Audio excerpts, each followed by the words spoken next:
அடுத்தபடியாக மகளிர் அணியினுடைய தலைவி கீதா முருகன் அவர்கள் இப்பொழுது வாழ்த்துறை வழங்க இருக்கின்றார்கள். அதற்கு முன்னாடி ஒரு சின்ன ஒரு டிப்ஸு.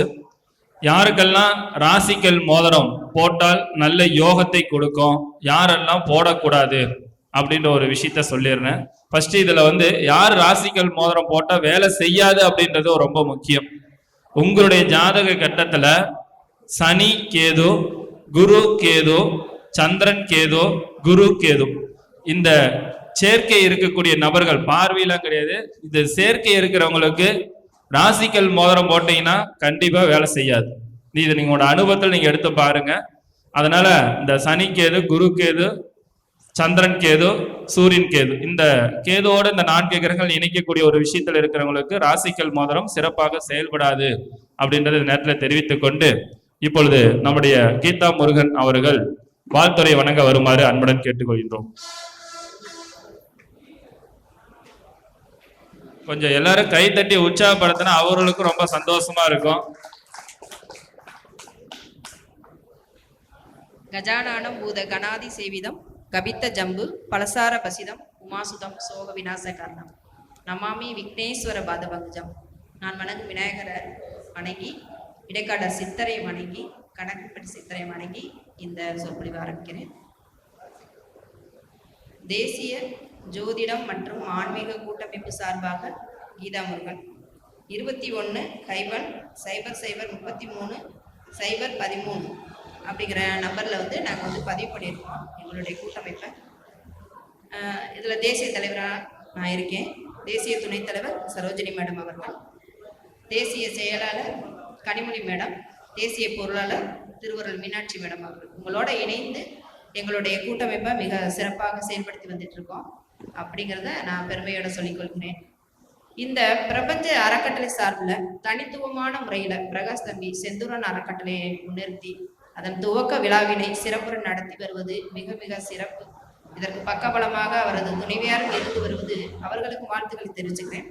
அதுவும் மதுரையில துவக்க விழாவினை ஏற்படுத்தி புதன் ஸ்தலமான மதுரையில பாண்டி முனீஸ்வரர்லாம் நடத்தி வருவது மிக அழகு.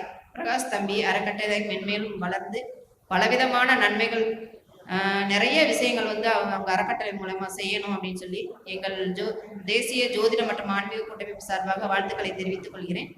எங்களால் இயன்ற உதவிகளும் அவங்களுக்கு கிடைக்குங்கிறதையும் நான் அதில் தெரிவிச்சுக்கிறேன். சரி, இப்போ இன்னைக்கு ஒரு குட்டி டிப்ஸ் ஏதாவது பார்க்கலாம். இப்போ பெண்கள் அப்படின்னாலே சுக்கிரனோட காரகத்துவம் தான். பெண்கள்னாலே தென்கிழக்கு ஒரு வீட்டை எடுத்துட்டோம்னா தென்கிழக்குள்ள இருக்கக்கூடிய சமையலறையை தான் சுக்கிரனை குறிக்கும். அந்த சமையலறையை எந்த ஒரு பெண்ணும் சுத்தமாகவும் நறுமணமாகவும் வச்சுக்கிட்டாங்கன்னா அந்த வீட்டில் செல்வமும் பொருளாதாரமும் எப்போவும் உயரும், நல்ல பணப்பழக்கம் ஏற்படும் அப்படின்றத தெரிவிச்சுக்கிறேன். அதே போல தென்கிழக்கு பகுதியில் நாணயங்களை சேமித்து வைக்கக்கூடிய பழக்கத்தை ஒரு பெண் ஏற்படுத்திக்கிட்டாங்கன்னா அந்த பழக்கம் வீட்டில் நல்ல பொருளாதாரத்தையும் நல்ல முன்னேற்றத்தையும் உருவாக்கும். சேமிப்பு என்கிறது சனியையும் சிறு சிறு நாணயங்களையும் குறிக்கும். அதே போல சுக்கிரன் அன்றாடம் செலவழிக்கக்கூடிய பணத்தை சொல்லும். அந்த பணத்துல இருந்து மிச்சம் செய்யக்கூடிய பணத்தை சேமிக்கக்கூடிய பழக்கம் பெண்களுக்கு உண்டு. இந்த கிரக சேர்க்கையும் நாம் இயல்பாக ஏற்படுத்திக் கொள்ளும் பொழுது நமது வீட்டில் வசிக்கும் யாரேனும் ஒருவருக்காவது சுக்கிரன் சனி இணைவு, சுக்கிரனுக்கு திரிகோணத்துல சனி அப்படி இருந்தாலுமே கண்டிப்பா இருக்கும் அப்படின்னு தான் சொல்லலாம். அந்த பட்சத்துல தான் அந்த சமையலறையில நாணயங்கள் சேமிக்கும் பழக்கம் அவங்களுக்கு இருக்கும், நல்ல செல்வ வளத்தை உருவாக்கும். அதே போல ஒரு சின்ன வெங்கல பானையில குட்டி குட்டி காயின்ஸ் நிறைய சேமிச்சு வச்சுக்கோங்க. அதை உங்களுடைய வீட்டின் கிழக்கு பாகத்துல யாருக்கும் தெரியாமல் மறைமுகமாக அந்த பானை நிறைய அந்த காசுகளை நீ சேமிச்சு வச்சீங்கன்னா நல்ல செல்வ வளம் உங்க குடும்பத்துல பெருகும், கடன் குறையும் அப்படிங்கிறத சொல்லிக்கிறேன். சரி, இன்னொரு டிப்ஸ் பார்க்கலாம். சூரியனின் வீடான சிம்மத்துல சந்திரன் இருந்து சந்திரனின் வீடான கடகத்துல சூரியன் இருந்து ரெண்டுமே பரிவர்த்தனை பெற்றிருந்துச்சுன்னா அந்த ஜாதகம் யோக ஜாதகமா இருக்கும். தெய்வ பக்தி நிரம்பியவரா இருப்பாங்க. ஜாதகர் ரொம்ப இறைவன் இடத்துல அனுக்கிரகம் பூர்ணமாக கிடைக்கக்கூடியவராக இருப்பாரு. சந்திரனும் சூரியனும் பரிவர்த்தனை பெற்றிருப்பார்கள். கடல் கடந்து வியாபாரம் செய்து பெரும் செல்வம் பெற்றிருப்பார்கள். அதே போல வெளிநாடுகள்ல சொத்து வாங்கக்கூடிய யோகம் அவங்களுக்கு உண்டாகும். பூர்வீக சொத்து கண்டிப்பா இருக்கும். சூரியனின் வீடான சிம்மத்தில் செவ்வாய் இருந்து செவ்வாயின் வீடுகளான மேசம் அல்லது விருச்சகத்தில் சூரியன் இருந்து பரிவர்த்தனை பெற்றார். பெண்களாக இருந்தால் ஆண்களின் கம்பீரமும் மிடுக்கும் பெற்றிருப்பார்கள். ஆண்களாக இருந்தால் பெண்களின் பெண்மையும் நளினத்தன்மையும் பெற்றிருப்பார்கள். இவர்களுக்கு பூர்வீக சொத்து கிடைக்கும். அதே போல சூரியனின் வீடான சிம்மத்துல புதன் இருந்துச்சுன்னா புதனின் வீடுகளான மிதுனம் அல்லது கன்னியில சூரியன் இருந்தால் தந்தைக்கும் மகனுக்கும் இடையில் நல்ல புரிதல் இருக்கும்னு எடுத்து சொல்லலாம். இருவரும் சேர்ந்து வியாபாரம் செய்வார்கள். மிகப்பெரிய வர்த்தக நிறுவனங்களை லாபகரமாக நடத்துவாங்க அப்படின்னு எடுத்துக்கலாம்.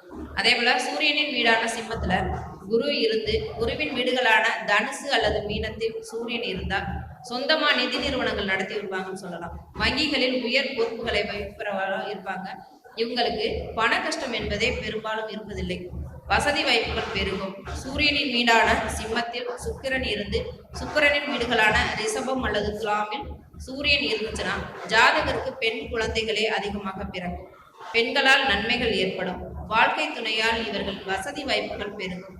ஆனால் சூரியன் துலாமில் நீசம் பெறுவதால் சில தடைகளும் அது சார்ந்து ஏற்படும் அப்படின்னு சொல்லலாம்.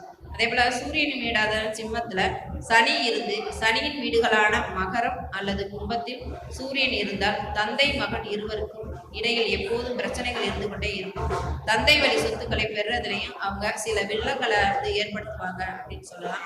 இது போன்ற ஜோதிட தகவல்கள் பெற என்னுடைய 9994675115 என்ற எண்ணில் தொடர்பு கொண்ட ஜோதிடம் சார்ந்த விஷயங்களை கேட்டறியலாம். நன்றி, வணக்கம்.